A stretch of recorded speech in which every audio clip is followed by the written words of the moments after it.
Hello दोस्तों, welcome to पाक तुर्क ब्लॉगर चैनल। तो दोस्तों, आज की इस वीडियो में हम यूएस डॉलर के बारे में जानेंगे। तो आइए इस वीडियो पर रिएक्शन देते हैं। काफी इंटरेस्टिंग वीडियो है, तो आइए देखते हैं।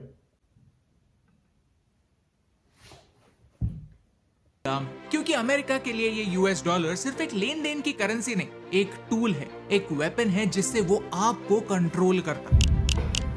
कई महीनों से आपने न्यूज तो पढ़ी होगी कि रूपी गिर रहा है और डॉलर स्ट्रॉन्ग होते जा रहे हैं। तो मेरे कुछ ऑब्वियस सवाल है। हम हमेशा रुपए की कंपैरिजन डॉलर से क्यों करते हैं? डॉलर की वैल्यू डिसाइड कौन करता है? डॉलर का कंट्रोल किसके हाथ में है? और इससे हमें क्या फर्क पड़ता है? आपका टाइम वैल्यूएबल है, इसलिए यह सारे चैप्टर्स। लेकिन वीडियो काफी इंटरेस्टिंग है, तो प्लीज इसे एंड तक देखिए। और अगर आपको कुछ नया सीखने मिला तो इसे अपने दोस्तों के साथ शेयर जरूर कीजिए। चैप्टर 1, डॉलर है दुनिया की बैकअप करेंसी। आपके लिए एक सवाल है, इस नोट में और इस नोट में क्या डिफरेंस है तो ये दोनों पेपर के टुकड़े, लेकिन भारत के बाहर इस टुकड़े का कोई मोल नहीं और इस टुकड़े के आगे दुनिया झुकती है, क्योंकि यूएस डॉलर एक वर्ल्ड करेंसी है। वर्ल्ड करेंसी यानी एक ऐसी करेंसी जो देश के बाहर भी इजीली दूसरे करेंसीज के साथ ट्रेड हो सकती है। लेकिन ये बेंजामिन का फोटो वर्ल्ड करेंसी बना कैसे? फर्स्ट वर्ल्ड वॉर के पहले 1914 तक दुनिया के मेजरली सारे करेंसीज गोल्ड से लिंक्ड हुआ करते थे। यानी देश के सेंट्रल बैंक्स जितने वैल्यू के नोट्स छापते थे उतने वैल्यू का गोल्ड अपने तिजोरी में रखते थे।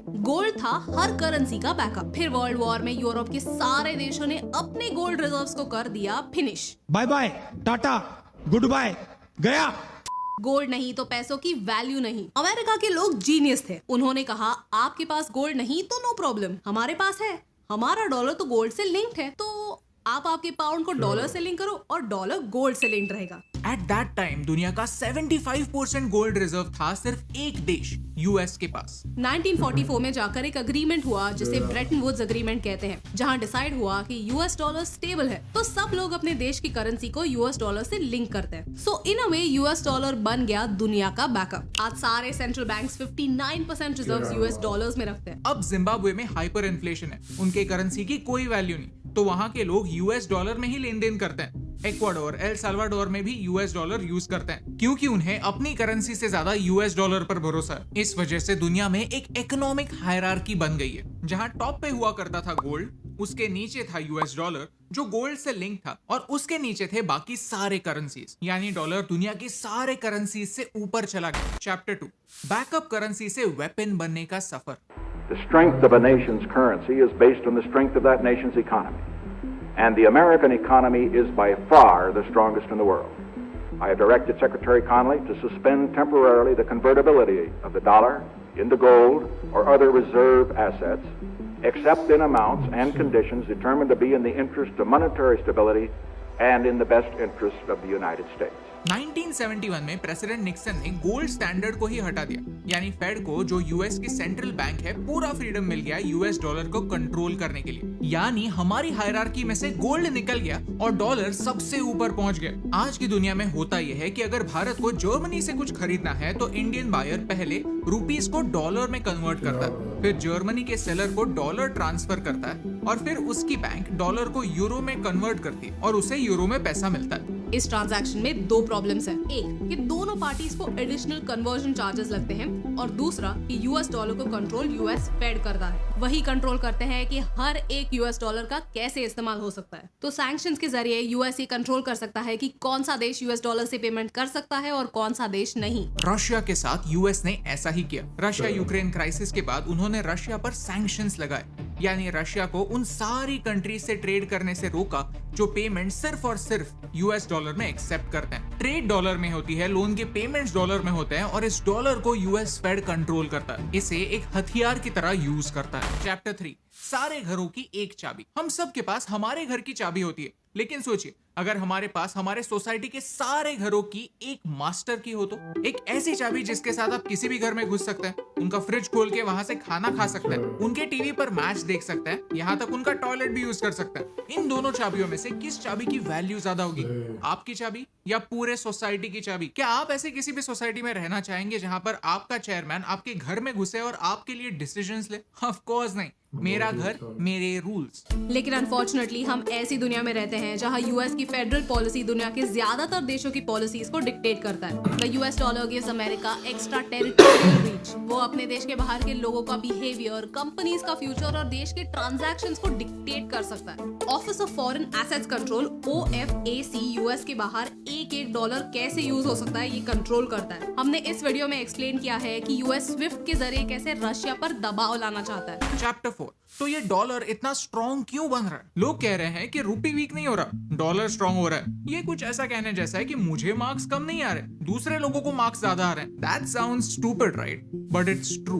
पैंडेमिक की शुरुआत में यूएस फेडरल रिजर्व और यूएस गवर्नमेंट ने एक बहुत बड़ा स्टिमुलस दिया था लोगों को। केयर्स एक्ट के अंडर हर अडल्ट को $1200 और हर चाइल्ड को $500 वन टाइम ट्रांसफर मिला। इन मेजर्स की वजह से 2020 से ही सारे एक्सपर्ट्स ने इन्फ्लेशन की वार्निंग दी एंड एज प्रेडिक्टेड 2021 से इन्फ्लेशन रेट तेजी से बढ़ने लगा। इस साल के मई महीने में इन्फ्लेशन पिछले 40 सालों में हाईएस्ट लेवल तक पहुंच चुका था। कंज्यूमर डिमांड जब तक कम नहीं होगी, इन्फ्लेशन तब तक कम नहीं होगा। ये सोचकर फेड ने इंटरेस्ट रेट्स बढ़ाना स्टार्ट किया। एक सिंपल भाषा में समझते हैं कि ये इंटरेस्ट रेट बढ़ाने का लॉजिक क्या होता है। जब इंटरेस्ट रेट बढ़ता है तो लोगों के EMIs भी बढ़ते हैं, यानी EMI पे करने के बाद उनके हाथ में कम पैसा बचता है। इसे डिस्पोजेबल इनकम कहते हैं। जैसे ही डिस्पोजेबल इनकम कम होता है, डिमांड कम होती है और इन्फ्लेशन भी कम होता है। इस साल फेड ने 5 बार इंटरेस्ट रेट्स बढ़ाए हैं और आगे जाकर भी वो इंटरेस्ट रेट्स बढ़ाने ही वाले हैं। तो अगर डॉलर का रेट और बढ़ा तो don't be surprised. Interest rate बढ़ने पर नेचुरली करेंसी की सप्लाई कम हो जाती है और उसकी वैल्यू बढ़ जाती है। हुआ ये है कि फॉरेन इन्वेस्टर्स बाकी सारे देशों से अपने पैसे निकाल रहे हैं और उसे यूएस डॉलर में लगा रहे हैं, उसे यूएस गवर्नमेंट के साथ पार्क कर रहे हैं। इसकी वजह से यूएस डॉलर की डिमांड बढ़ रही है और कॉन्सिक्वेंटली उनके प्राइसेस भी। ये